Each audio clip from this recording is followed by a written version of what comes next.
Taiwan కార్మిక శాఖ మంత్రి సుమింగ్ చూన్ భారతీయులకు క్షమాపణ చెప్పారు.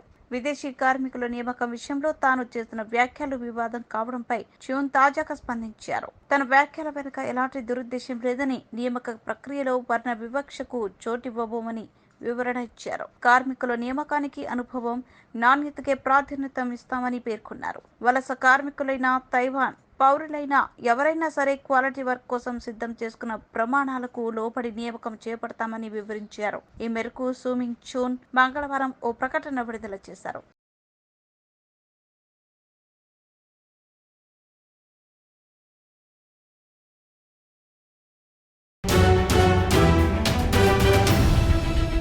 ఎన్నో సంవత్సరాలుగా మీరు రాజకీయాల్లో ఉండి ఉంటారు.